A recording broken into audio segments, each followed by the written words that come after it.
All right, let's get right into it. Today, we are not talking about fixing the ADHD brain. Not at all. We're talking about giving a high-performance engine the co-pilot it's always deserved. Think of it this way. We're reframing AI as this incredibly powerful, adaptive tool that's designed to work with your unique operating system, not against it. And this just gets right to the heart of it, doesn't it? That feeling of knowing exactly what you need to do, but you just can't start. It's not about being lazy. It's not a lack of willpower. It's a wiring thing. It's a physiological challenge. The signal just isn't quite reaching the engine. So, right up front, let's get one thing straight. For this entire explainer, we have a very strict no-fix policy. AI, in this context, is what we call adaptive technology. You know, it's like glasses for your eyes or a GPS for your car. It's a tool that works with your incredible natural abilities and just helps you navigate the world a little more effectively.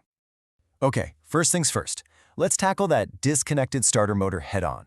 We're diving into task paralysis, that overwhelming, stuck-in-the-mud feeling you get before you've even started.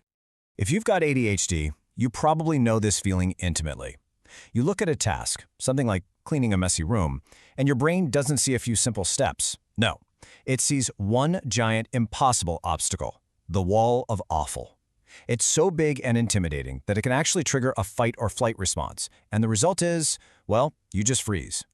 So how do we use AI to shrink that wall down to size? We get ridiculously specific. Forget asking something huge like, how do I clean my garage? Instead, you give the AI this very precise prompt. By asking for just the first 3 physical movements, you're actually bypassing your brain's alarm system. The task stops being clean the garage and becomes pick up the empty box, walk to the bin, put the box in. And that's it. Just like that, you've jump-started the engine. Okay, the engine's running, we're moving. What's the next hurdle? Well, now we have to clear the visual noise. For so many of us, our physical environment can feel like just overwhelming static. And this is such a core challenge, right? For a lot of people with ADHD. When you look at a cluttered desk, your brain doesn't automatically sort and prioritize. It just sees 100 different items all screaming for attention with the same volume. And when everything's a priority, nothing is. It's just noise. And this is where things get really cool. You can use an AI with vision. You literally take a photo of that messy desk. To your brain, it looks like a wall of static. But to the AI, it's just data that it can sort. It can look at that photo and instantly tell you, okay, that's a pile of trash, this is a stack of mail, and these are your tools. It pulls the signal right out of the noise and gives you instant clarity. So what you're really doing here, and this is the key, is you're using the AI as an external frontal lobe. You're letting it do the heavy lifting, all those executive functions of sorting, filtering, and prioritizing that can sometimes feel so draining. It does the hard part, and you're freed up to just act on the clear info it gives you. Okay, we've talked about practical tasks, but let's switch gears and talk about the emotional side of things. Because honestly, the weight of shame and that fear of being judged, it's a real burden.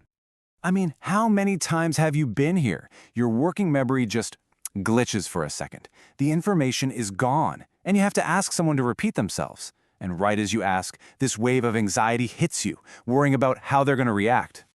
This, right here, is the absolute game changer. Your AI co-pilot has infinite patience. It doesn't have feelings to hurt, it doesn't get annoyed, it doesn't have a busy schedule you're interrupting. There is zero judgment, ever.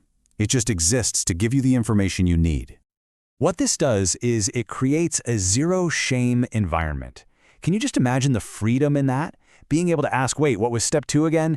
10, 20 times, however many times you need until it sticks, without a single ounce of social friction or fear. It just removes this huge layer of stress from the simple act of trying to get something done.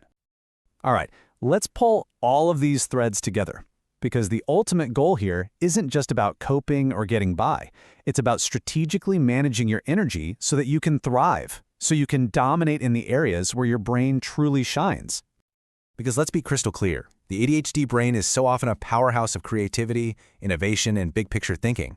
It's brilliant at connecting ideas that no one else sees and jumping right to that final vision, that visionary step 10. The struggle, usually, is in all the boring sequential steps in the middle, steps 2 through 9. And this is the power of the handoff. Just think about all the mental energy you burn on those tedious middle steps, scheduling appointments, sorting emails, figuring out the right sequence of tasks. Now, What if you could just outsource all of that to your AI copilot? Look at how much energy that frees up.